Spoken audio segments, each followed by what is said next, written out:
Vamos nós, todo mundo voltou? Vamos prosseguir aqui com o nosso tema da Confissão de Fé Batista de 1689, da Comunhão dos Santos. Estamos detendo aqui um pouquinho mais. Eu acho que tem que dar um clique aí, por favor, porque quando dá uma pausa, aí congela, e depois que dá, aí retorna. Estou me detendo um pouco mais aqui para nós entendermos a profundidade dessa relação que nós temos com Cristo Senhor. Por que isso? Porque isso é determinante para a relação que nós teremos uns com os outros. É uma coisa que geralmente ela é preterida em nossa vivência e também, vamos dizer assim, é esquecida, é deixada de lado, é esquecida. Porque o grande problema que nós enfrentamos no equívoco da comunhão uns com os outros é a centralidade da comunhão com Cristo. Sempre vai ser esse o problema. Sempre vai ser. Você quer ver só quanto a gente vai dar o clique aí no slide? Quando você põe toda a sua esperança na comunhão dos santos em si, essa comunhão, ela é designada por Deus para lhe frustrar em alguns momentos. Ora, se o seu cônjuge vai lhe frustrar, aquele que dorme com você, acorda com você, que com ele você é o quê? Uma só carne. Ele vai lhe frustrar. Imagine os irmãos da igreja. Se você tem o seu foco na sua relação com Cristo, você vai entender que os problemas que você enfrenta, seja em casa, seja na igreja, jamais apartarão você da relação com Cristo e, consequentemente, você não fará da relação com o próximo um ídolo que vem ali desestabilizar, vem acabar com a sua existência. Estão entendendo? Mas ele era meu amigo, pastor. Como é que ele faz isso? Quando Judas chega perto de Cristo e dá o sinal, né, traidor, não é? Ele diz, aquele a quem eu beijar, não é? Aí Jesus, ele chega, dá um beijo. Aí Jesus fala assim, amigo. E aquilo ali não é questão apenas, né, não é demagogia, não. Jesus gostava de Judas. Certo, irmãos? Ele diz, amigo, traz o filho do homem com um beijo. Ele sente o abalo, mas ele prossegue na sua missão para a cruz. Judas me traz, não, peraí, eu preciso digerir isso aqui.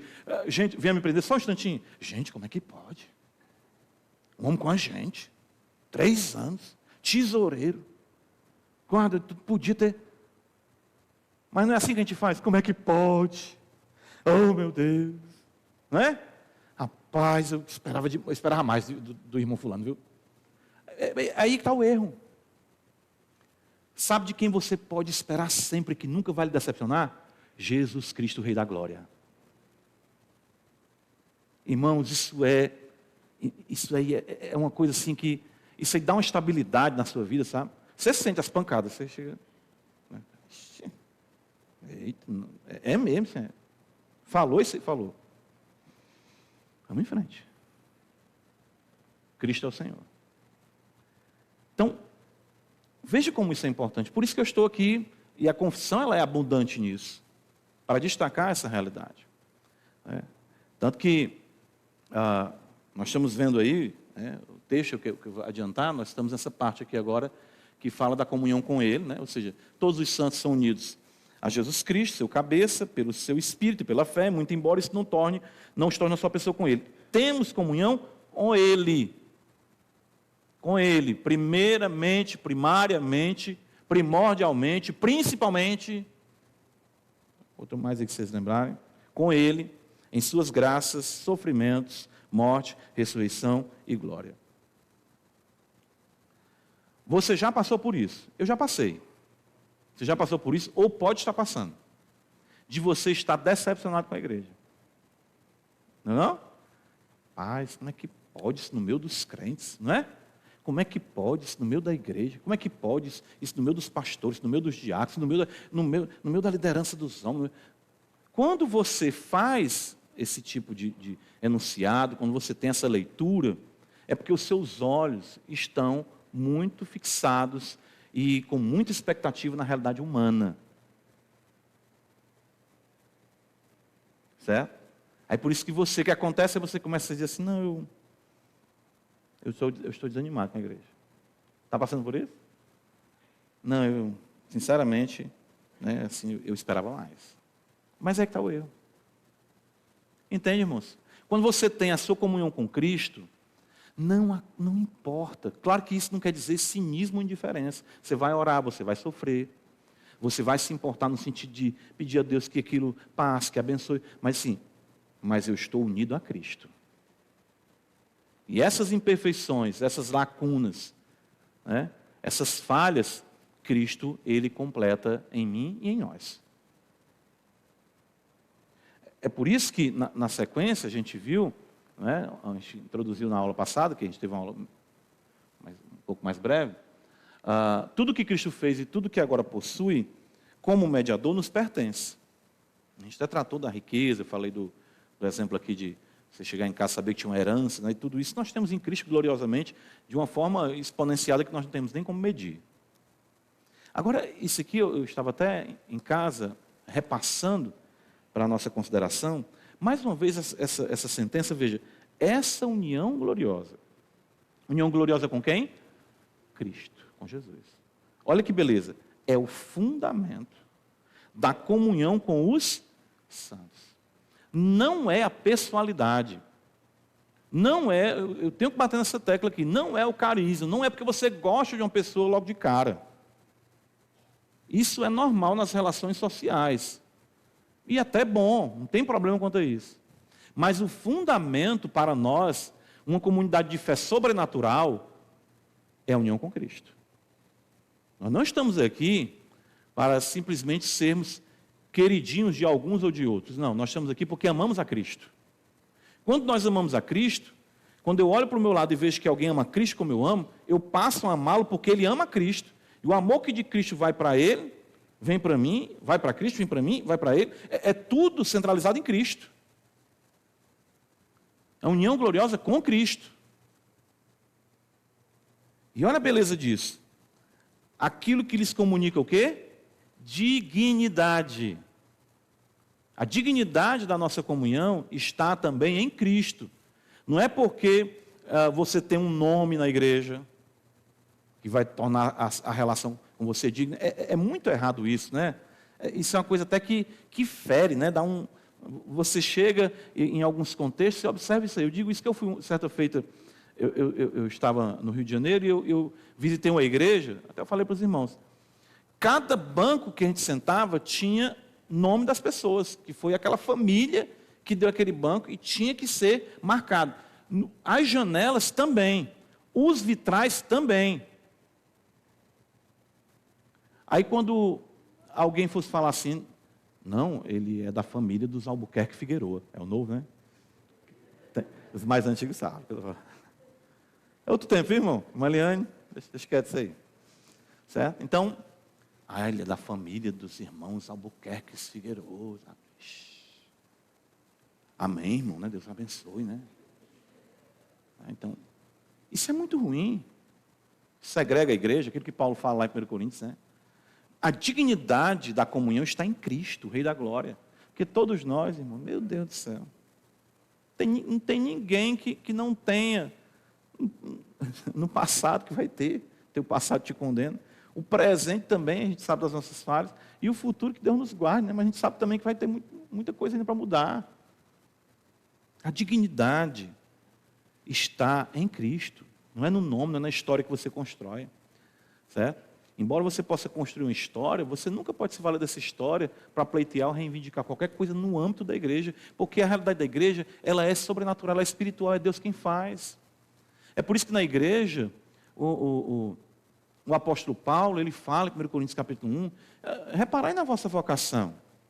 Reparai quem foi que Deus chamou. Deus não chamou muitos de nobre nascimento, de sangue azul, parafraseando aqui o apóstolo, nem poderosos desse mundo, porque a igreja ela não é nivelada por essas coisas. A dignidade da igreja está na sua cabeça, em seu cabeça que é Cristo. Isso é muito importante. Eu participei de uma igreja também, eu falei até para os irmãos, que na igreja a pessoa era tratada pelo status que ela tinha fora da igreja. E ainda ela era oficial, aí era assim. Irmão, não é exagero. Quando isso fala alguma coisa. Hoje, quem estará conduzindo o culto era assim. O doutor, professor e irmão Garibaldo. Não tem nenhum Garibaldo aqui não, né? Não foi intercedal. Mas era assim, o irmão, doutor, professor, é assim. E algumas pessoas acham que essas formações, essas titulações, elas são o currículo para também aplicarem e viverem na igreja como se fossem pessoas capacitadas nesse sentido. Não tem nada a ver uma coisa com a outra. Certo? É por isso que eu gosto aqui de Atos 13. Olha aqui, que beleza isso aqui, falando da comunhão. Abre comigo. Igreja de Antioquia. Você pode dividir Atos, né, em uma das divisões, tem outras também, se você for considerar questões doutrinárias, temáticas, enfim. Até de personalidade, você pode dividir Atos 1 a 12, Pedro, e 13, 28, Paulo. Mas você pode também dividir Atos 1 a 12, Jerusalém, e Atos 13, 28, Antioquia. Interessante. E Antioquia, olha a beleza disso aqui. Havia na igreja de Antioquia profetas e mestres. Barnabé, Atos 13. Atos 13. Havia na igreja de Antioquia profetas e mestres. Barnabé, Simeão, por sobrenome Níger, provavelmente aqui, né, como já falei sobre esse estudo, era um africano, certo? Lúcio de Cirene, Manaém, Colasso de Herodes. Eu falei para ele, né, aquela pregação que a gente trouxe sobre Herodes, o ouvinte que eu não quero ser, os irmãos lembram, né? Aí depois que a gente é limitado, depois, rapaz, isso aqui era algo que eu poderia ter usado na pregação. Por quê? Porque Herodes não ouviu. Mas Manaém mamou na mesma ama de leite de Herodes. Beleza, né? Tão perto de Herodes estão ali. Mas Herodes, perdição, e Manaém, Colasso aqui, é porque eles tomaram o mesmo colostro, não é isso? Não é isso? Mamaram ali naquela... Então, um homem vindo de uma realidade tão ímpia está aqui na igreja. E por último, quem é que está aí? O mais capacitado, de uma perspectiva, vamos dizer, humana, embora ele tivesse formação religiosa profunda, é citado por último. Quem é? Saulo. Que se torna quem? Paulo. Mas olha aí como é que Lucas, o Espírito, conduz. Aí esse pastor, mas está por último, não quer dizer nada. Não, pelo contrário. Pelo contrário, a Escritura, nós cremos na sua inspiração verbal, plenária, a ordem das palavras. Na frente, quando vai ser enviado, é colocado o nome de Barnabé e Saulo, e no decorrer da missão se inverte, passa a ser Paulo e Barnabé, porque ele assume a liderança. Mas lá na igreja, Saulo não chega, Paulo, ei, eu sou apóstolo. Cristo se revelou a mim. Não, ele chega como membro na igreja. Ele está unido a Cristo, ele ama o Senhor, está servindo em Antioquia. E existem pessoas ali que estão até mais tempo que ele, e são até, vamos dizer assim, escalonadas de uma forma mais elevada do que ele. Não é a titulação, a dignidade não está nisso, a dignidade está em Cristo. E a nossa unidade também está em Cristo. É isso. Amar os que amam o Senhor. Certo? Isso não anula as boas relações, como eu sempre falo, o bom café, né? O comer a pizza juntos após o culto, o comer, sair juntos, nada disso é errado. Certo? Mas podem observar, eu falei isso aqui no começo, né, do nosso estudo. Os nossos problemas, talvez 99% deles, serão de relacionamentos. Porque algumas coisas adentram demais, algumas coisas se envolvem demais, algumas coisas se falam demais, e aí começa a criar problema por conta das amizades e não se entender a relação, a comunhão em Cristo. E isso traz complicação, famílias começam a se perturbar umas com as outras, porque não tem esse norte, ou coloca esperança e expectativa nessa realidade. Ontem até mesmo aqui, nossos PGs, né? O irmão Jefferson sempre traz uma orientação, e uma das orientações é que as reuniões de PGs, elas nunca substituirão os trabalhos oficiais da igreja, os cultos, né? Ou seja, então, às vezes a pessoa pode até dizer assim, eu gosto mais de ir para o PG, que eu acho tão bom aquele momento, do que às vezes estar no culto. Opa, acenda aí a luz amarela, né? Preste atenção. Porque nós precisamos ser o povo da palavra, da proclamação do Evangelho e de estarmos em comunhão uns com os outros em Cristo. Certo, irmãos? Então, isso aí para mim foi uma chave que eu digo assim, desde que Cristo me chamou, esse ano fazem 32 anos, eu já vi muita coisa, já passei por muita coisa. E às vezes quando uma pessoa chega para mim e conta uma história, pastor, assim, eu estou decepcionado com isso e aquilo, eu digo, meu irmão, olhe para o Senhor. Se eu for lhe contar aqui só um ano do que eu já vi, que eu já vivenciei, irmão, e eu lhe digo uma coisa, isso não é sinônimo de que a igreja não é de Cristo, não é sinônimo de que Cristo não está agindo, pelo contrário. Isso tudo é designado por Deus para matar os nossos ídolos e elevar os nossos olhos ainda mais para Cristo. Mais ainda. Então, é por isso, isso muda totalmente a sua mente. Meu Deus, eu não posso, né? Claro que eu não posso. Tem coisa que se eu pudesse até colocar na minha cabeça, eu colocar, mas eu também não consigo. Mas esse ponto eu acho tão determinante para nós, na nossa relação com Cristo, na nossa relação com o nosso cônjuge, na nossa relação com os nossos filhos, na nossa relação com a igreja. Porque isso traz, irmãos, assim, como até a gente fala que um fundamento, uma estabilidade, de que eu vou pensar assim, bem, é minha esposa, é meu marido, eu vou ter que resolver isso aqui de alguma forma. Vou orar ao Senhor, vou ter esperança no Senhor, não vou fazer disso um tendel, meu mundo se acabar. Ou mesmo com meus filhos, ou mesmo na igreja. Há um problema, vai passar, vamos resolver. Vamos orar. Por quê? Porque a nossa esperança é Cristo, Rei da Glória. Então, isso, irmãos, traz assim uma estabilidade que eu tenho muito desejo, oro, faço votos que sejam realidade para todos nós em nossos corações. Faz toda a diferença. Toda a diferença. A relação bendita com a pessoa da Trindade, nós consideramos e vimos, né? Considerar um pouco essa relação. E eu quero passar por alguns textos, destacando isso. É importante que nós, claro, fundamentemos com as Escrituras sempre.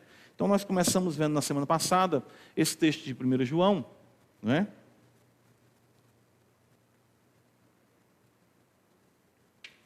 E nós vimos que o apóstolo diz na epístola, para ver aí, tá, né? Okay.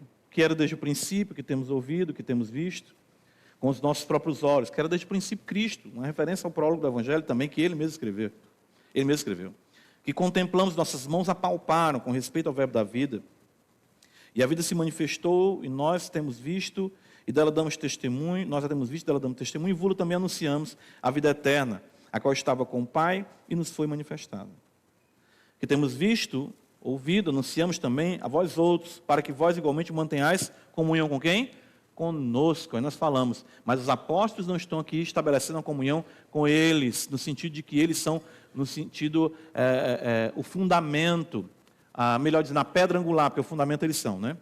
Como Paulo usa essa figura em Efésios 2:20. Mas enfim, o que eles estão querendo dizer é que vocês vão ter comunhão conosco, mas a nossa comunhão é com o Pai, ele diz, e com o seu Filho, Jesus Cristo. Com o seu Filho, Jesus Cristo. Toda seita, ela é caracterizada para chamar a comunhão para o seu líder. Toda seita. Então você vai ver, por exemplo, Testemunho de Jeová, Charles Taze Rousseau. Certo? Adventistas do sétimo dia, Ellen G. White. Os mormons, está esperando, né, mano? Chega a mexer aqui na minha garganta, viu? Fique calmo, tranquilo. Joseph Smith, né? E por aí vai. Essas são as chamadas pseudo-cristãs. Que você vê cânticos belos, estudos belos, canais de TV, né? Você fica, como é que pode, né? Mas pode observar, eles sempre trazem para a comunhão com White, com Smith, ali com os escritos, e com os escritos do Rousseau. No caso, hoje em dia, nós temos Jeová, eles nem vão falar tanto de Rousseau, mas o corpo governante. A sociedade, torre de vigia.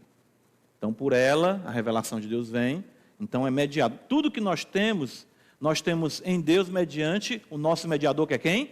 Cristo, pois há um só mediador entre Deus e os homens, 1 Timóteo 2,5, né? Fala isso, Cristo Jesus, homem. Então, e é impressionante como isso, eu pensei que isso estava mais em desuso, porque a gente também vai vivendo a nossa vida aqui na igreja, convivendo, né? Mas isso ainda está muito forte.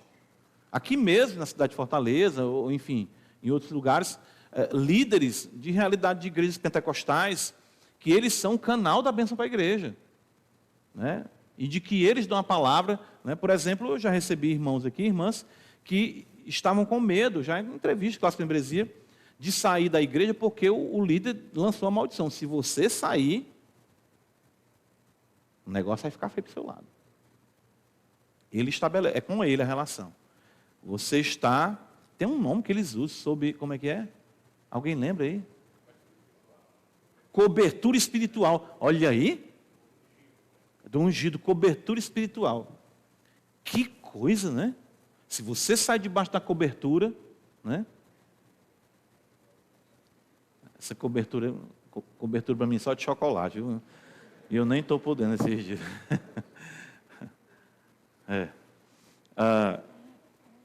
Mas enfim, veja que João, ele diz, vocês mantenham comunhão conosco. Aí ele se inclui.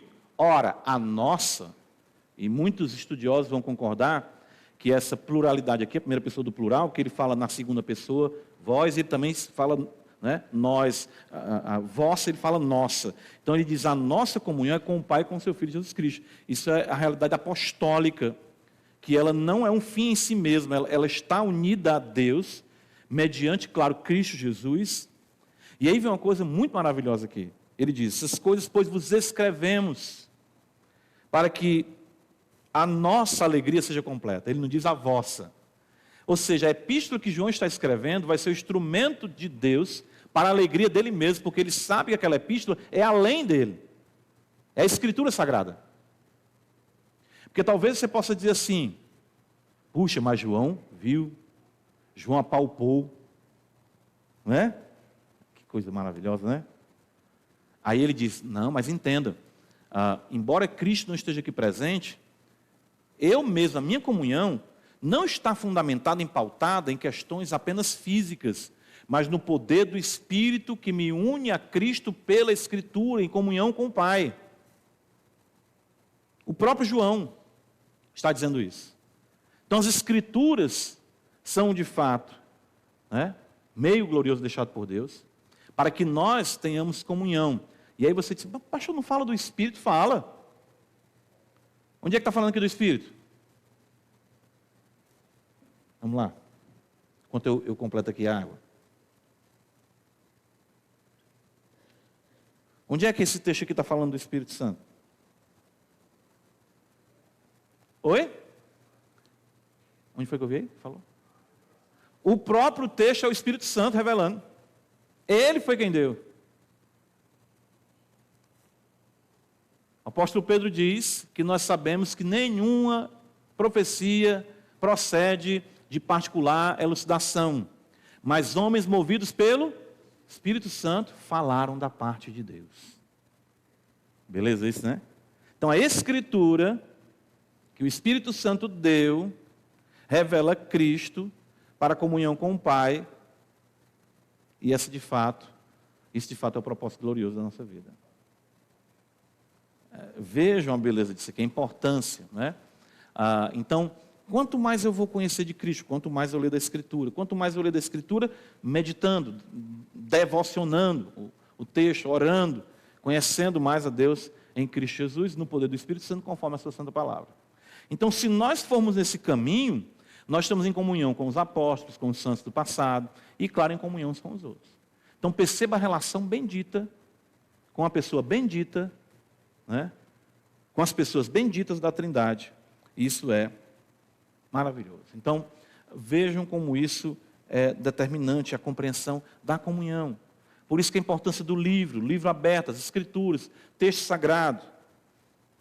Então, cada vez mais, é por isso que Jesus vai dizer assim, ó, em João 17, Pai, santifica-os na verdade. Complete o versículo. Amém. Tua palavra é verdade. Beleza isso.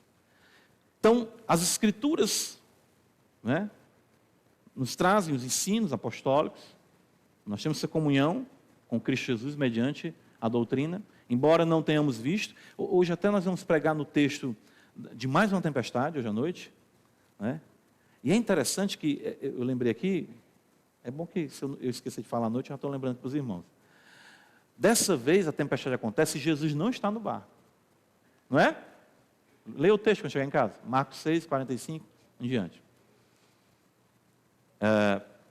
Alguns comentaristas vão até dizer assim, é para os discípulos já irem se acostumando. E aparentemente, ele não está presente. Aparentemente. Mas ele está conosco todos os dias, ele falou, até a consumação do século. Interessante, né? Então, e por que isso aqui eu estou mencionando para os irmãos?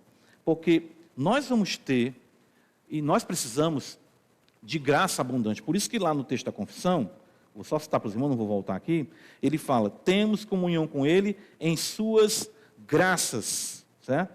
E aí, veja aqui, eu peguei apenas um texto, acho que um ou dois aqui para a gente entender. O texto do Evangelho de João, capítulo 1, verso 16. Você já parou para pensar nisso? Olha, porque todos nós, João mais uma vez se incluindo aí, plural, né? Temos recebido da sua... De quê? Tudo. Cristo não goteja, Cristo jorra. Ele não pinga graça. Onde ele manda é para inundar a alma. É por isso que uma pessoa de fato regenerada, ela é de uma vez por todas. Tem nada, eu sei, como Paulo diz, eu sei em quem tenho crido.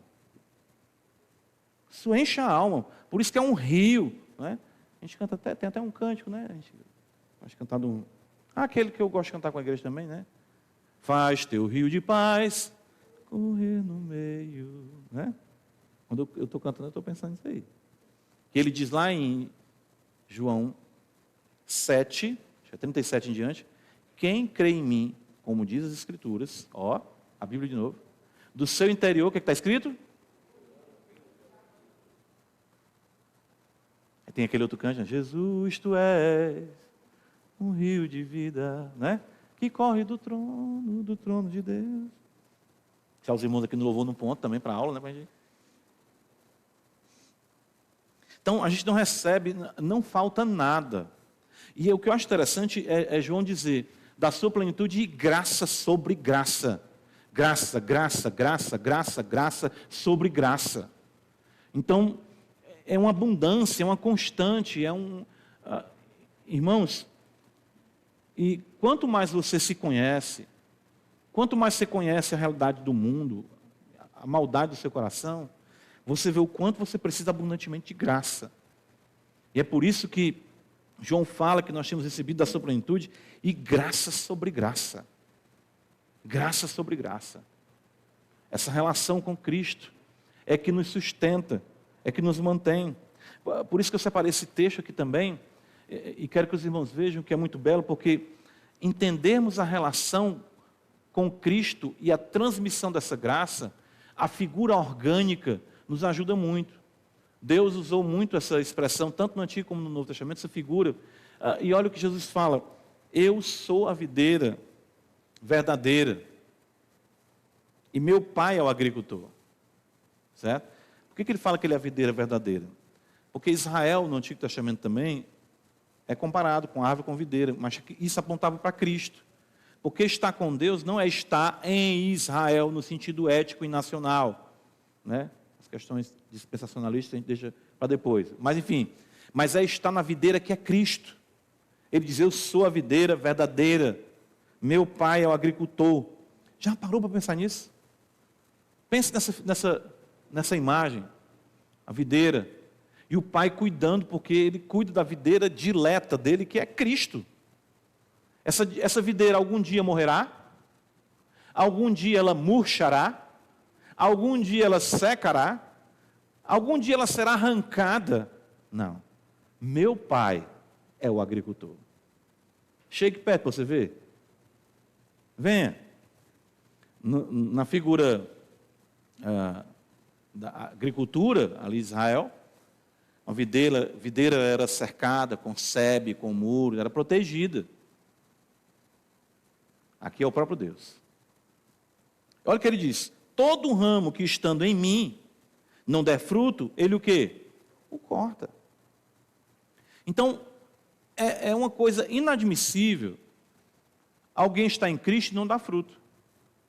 Esse texto ele foi marcante para mim na época, porque eu lembro também desse mesmo irmão pastor, a gente conversava, a gente trabalhava os dois na galeria, e ele falava comigo assim: André, eu tenho dificuldade com esse texto, ele dizia, porque para mim a pessoa está em Cristo, ele é cortado, né?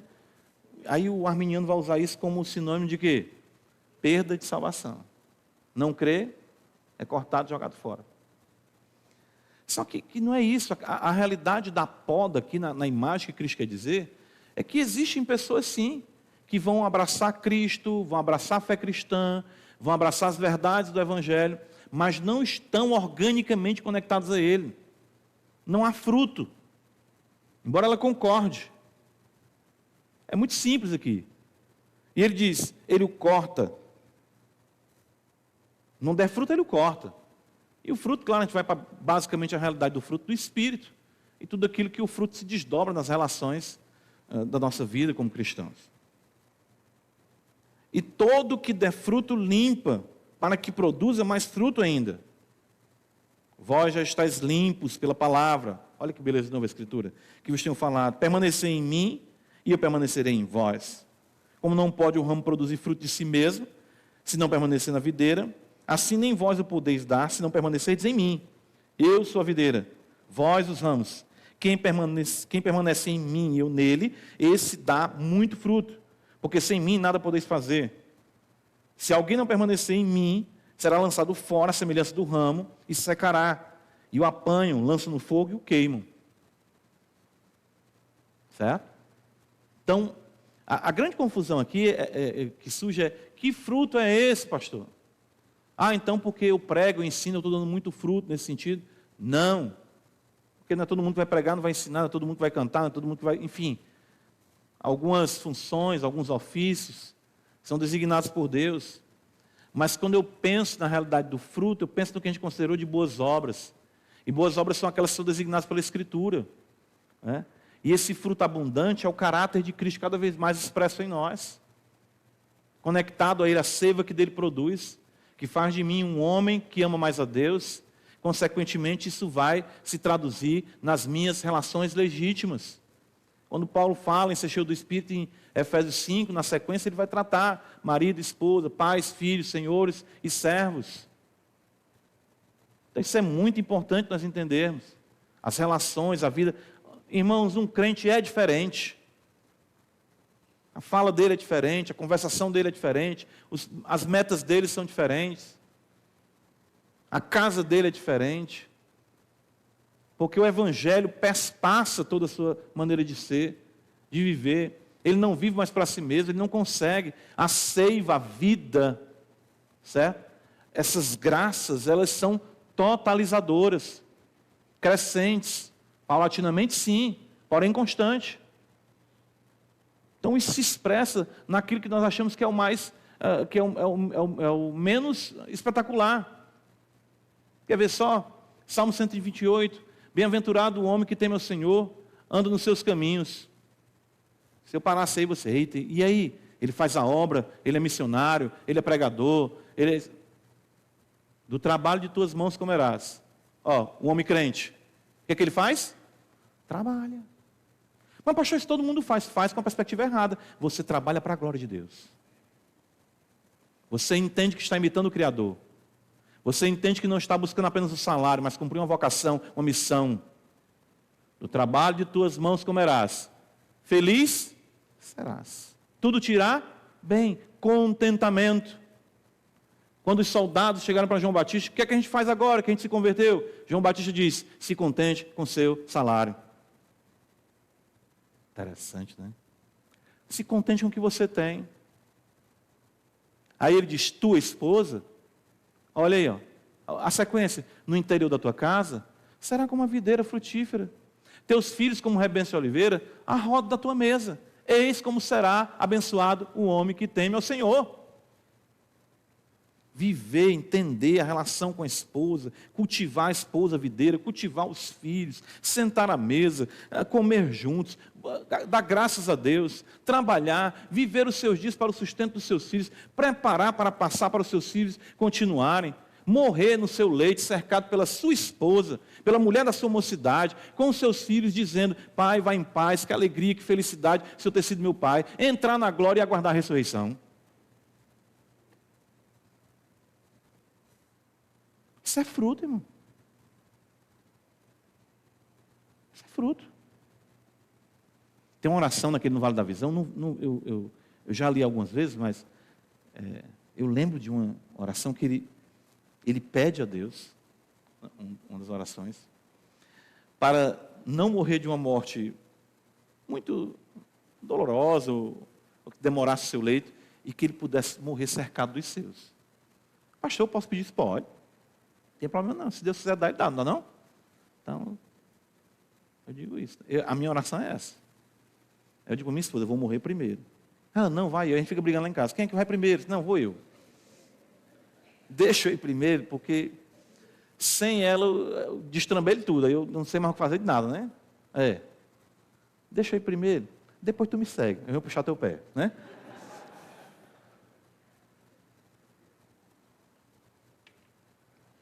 Mas isso é bom demais. Né? Então, é isso, irmãos. Você tem a comunhão com Cristo, você entende? Aí ele diz, né? Verás os filhos de teus filhos. Aí ele conclui com uma nota que parece que está fugindo. Que a paz, Deus abençoe, né? Jerusalém, uma coisa assim. O que é? É que quando você vive a grandiosidade da micro-realidade, portas adentro do seu lar, você coopera e conspira para a realidade macro, sendo bênção na sua igreja. Ali o israelita, ele era bênção para Israel, ele pedia a paz para Israel. Porque você, como homem, mulher de Deus, vão procurar gerar filhos e conduzi-los no temor do Senhor. Isso vai ser uma bênção para a sociedade, isso vai ser uma bênção para a igreja no nosso contexto.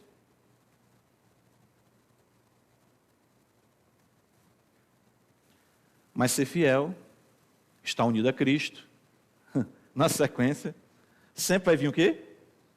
Está lá, ó, na confissão lá. Ó. Se você tiver com a confissão na mão, está escrito, né? Na confissão, né? Refletindo na Escritura. Temos comunhão com Ele em suas graças. Na sequência o quê?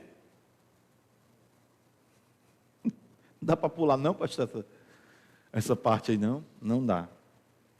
Porque viver nesse mundo, com essa mente, com esse propósito, só vai redundar em quê? Sofrimento. O mundo é contrário. O seu próprio coração é o seu maior sabotador. Tem dia que você acorda, eu vontade de não ser nada, vontade de ninguém depender de mim, vontade de sair correndo, deixar tudo aí, que se vire. Ixi, eu vi um bocado de gente aí assim. É só eu? Vontade de cozinhar nada hoje. Menino me chama de pai não, me chama de Francisco, né? Pai, mãe. Cansa não? Não me chama de qualquer coisa, me chama de seu Zé, sei lá, né? É a vida, né? Demanda, né? Você tem vontade. Porque você não consegue, você mesmo é o seu sabotador. Tudo isso que a gente fala hoje, isso aqui é um absurdo para a sociedade, ser marido, trabalhar, ter sua esposa, ter seus filhos, viver essa vida comum, que é poderosa, graciosa, que é transformadora, que é preparadora para a glória. Isso aí para o mundo, conversa, né? Aí vem a sedução do eterno espírito de jovem, do homem querer ser jovem muito tempo, da mulher querer ser jovem muito tempo. E aí, menino, é uma tribulação, perturba, os lares se acabam. Porque a gente sabe que o mundo ilude, com essa cosmovisão contrária à Escritura, quer iludir a nós, de que nós estamos perdendo tempo, de que, né, tanta coisa, a paz é muito, né? Quando eu vejo hoje os pais com os meninos, né? Está na época das fraldas, né? Aí, quando termina as fraldas, né? O pai sai de casa, acende assim um rojão, né? Terminou a despesa com as fraldas, né? Aí já chega a matrícula do menino.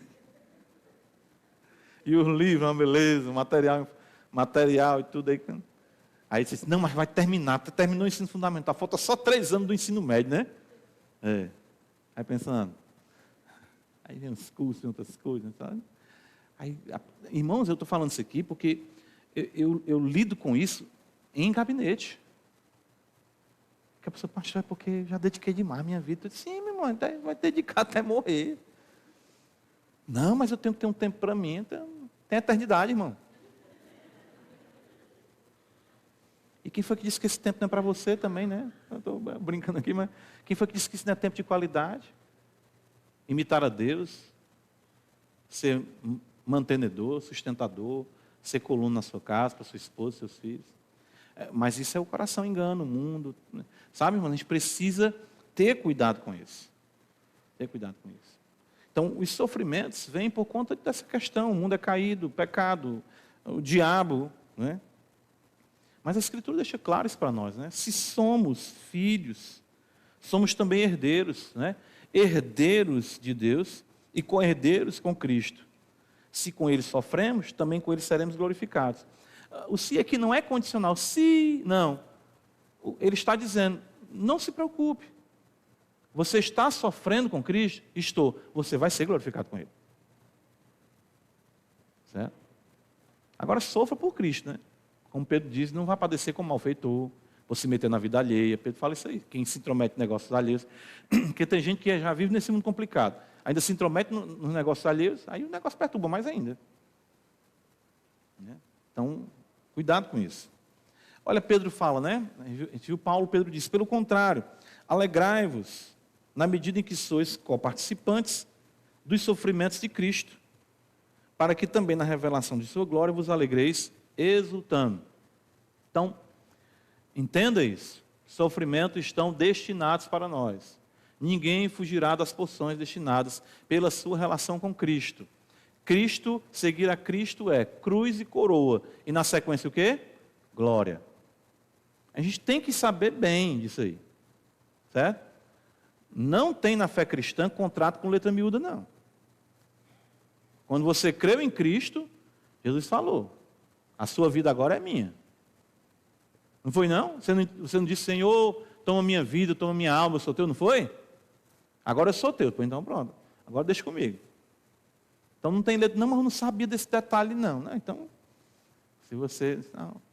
Não, se eu soubesse que era assim, eu não tinha nem vindo, né? Tem gente que fala, né? Aí é outra coisa, não é um conhecimento real de Cristo, mas a relação da comunhão com Ele é uma relação que gera o quê? Sofrimento. O mundo, a carne, o diabo. E isso também é muito didático para nós entendermos que sofreremos no nosso casamento, na nossa paternidade, na nossa maternidade, na nossa filiação, você que é filho, na sua relação na igreja. Existem sofrimentos destinados à nossa realidade como igreja também. Então vamos parar com utopia. Né? Eu já vi gente, já recebi, conversei em gabinete, disse assim, pastor, mas isso no meio da igreja? Eu disse, sim. E se eu disser que tem a coisa pior? A pessoa, vale, mas tem. Tem a coisa pior, eu já vi, já ouvi, já presenciei coisa que, se eu lhe contar, você vai querer ir embora aqui. Sabe? Então, por quê? Por causa do pecado, os sofrimentos, as lutas. As epístolas são escritas, na sua grande maioria, para a correção de problemas nas igrejas. E elas são corrigidas com a apresentação de quem? Cristo. O texto que foi lido hoje, Filipenses, nosso irmão Ailton leu, né? Tem de vós o mesmo sentimento, né? A igreja de Filipos, que é conhecida como a carta de quê? Da alegria, né? Paulo fala muito da alegria. Paulo está escrevendo aquela carta para resolver problemas. Tinha gente que se achava maior do que o outro, melhor do que o outro. Tende em vós o mesmo sentimento, nada façais nos versículos anteriores, nada façais por partidarismo ou vanglória. Está lá. Somos participantes também, né? Claro, morremos com Cristo para vivermos uma nova vida. Por isso que, olha, lá na confissão ele vai dizer na sequência, temos comunhão com Ele em suas graças, sofrimentos e morte também. Olha só, morte, e aqui a referência, opa, não para frente. Morremos com Cristo para vivermos em novidade de vida. Olha aí a referência, na sequência, Estamos aqui no nosso tempo ainda, viu, irmãos? Falta 4 minutos. É isso? É. Que diremos, pois, o apóstolo Paulo fala? Permaneceremos no pecado para que seja graça mais abundante? Paulo diz. De modo nenhum. Como viveremos ainda no pecado, nós, os que para ele morremos? Ou porventura ignorais que todos nós que fomos batizados em Cristo Jesus, fomos batizados na sua morte? Fomos, pois, sepultados com ele na morte pelo batismo, para que, como Cristo foi ressuscitado dentre os mortos, pela glória do Pai, assim também andemos nós em novidade de vida. Porque se fomos unidos com ele na semelhança da sua morte, certamente o seremos também na semelhança da sua ressurreição. Sabendo isto, que foi crucificado com ele o nosso velho homem, para que o corpo do pecado seja destruído e não sirvamos o pecado como escravos. Irmãos, tudo que é verdade acerca de Cristo é a nosso respeito. As Escrituras aplicam isso aí. Então, Cristo foi gerado pelo Espírito Santo. Amém? Está lá no Evangelho de Lucas. O anjo fala: Maria, descerá sobre ti o Espírito, e o ente santo que há de te nascer será gerado pelo Espírito de Deus. E nós somos também gerados pelo Espírito. João capítulo 3, quem nasce da carne é carne, quem nasce do Espírito é Espírito. O que é verdade acerca de Cristo é verdade a nosso respeito. Lucas diz que Cristo crescia em graça diante de Deus e diante dos homens. Nós vivemos na plenitude de graça sobre graça. Assim também se dá o desenvolvimento da nossa vida. Nós padecemos sofrimentos como Cristo também. E nós também vamos morrer. Cristo morreu. Então ele diz, nós de fato somos crucificados com Cristo. Paulo diz, estou crucificado com Cristo. Gálatas 2:20, não é isso? Já não sou eu quem vivo, mas Cristo vive em mim. Então eu sou crucificado com Cristo, eu sofro com Cristo, sou crucificado com Cristo, morro com Cristo e ressuscitarei com Cristo e serei glorificado na sua glória. Todo o caminho que Cristo fez, a cabeça fez, o corpo fará. Né? É por isso que tem aquele canto do grupo Logos, né? Eu acho interessante quando ele refletiu nisso no Bíblia, né? Se as pontas aguçadas da coroa te feriram, ó cabeça. Eu que sou corpo, parte do teu corpo, não devo reclamar. O que ele pede? Dá-me mais graça, Senhor. Dá-me mais graça. Né?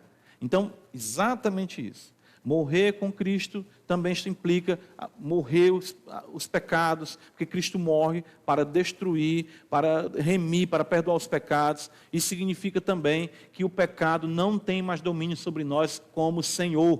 Por isso que ele fala no final, para não sermos escravos. O pecado na vida do crente é um lamento diário, no sentido de que ele não consegue conviver com os pecados como se isso não tivesse nenhuma importância. Não. O crente, quando comete o pecado, é realmente terrível para ele. Por quê? Porque ele é uma nova criatura, ele é nascido de novo. Às vezes não, no coração do crente ele não consegue contemplar o pecado. O coração regenerado é assim. Então, quando ele pensa em ser soberbo pela sua fala, que a soberba não é só dizer assim, eu sou melhor. Até na sua fala, ou num sentimento, você sabe que ali a soberba deu o seu toque. É você, Senhor, me perdoa. Porque o salmista disse, se no coração eu contemplar a vaidade, o Senhor não teria me ouvido o quê? A oração.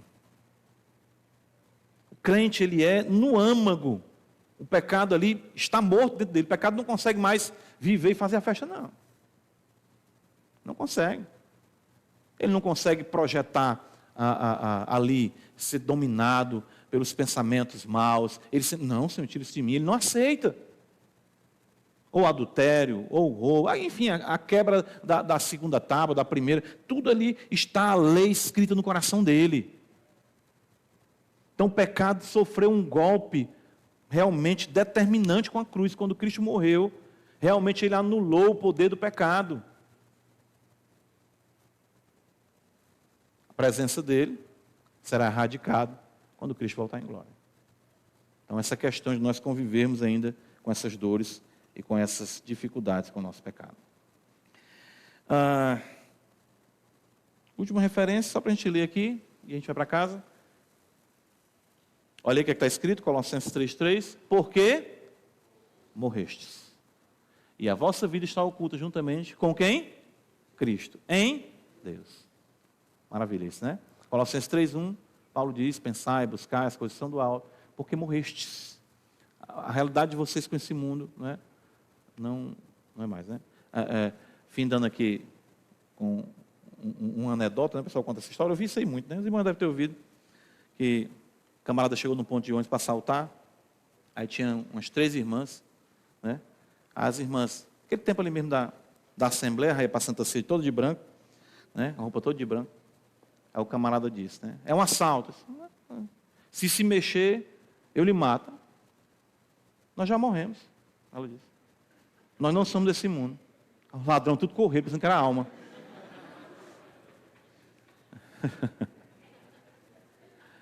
Vamos para casa? Até a noite, se Deus quiser.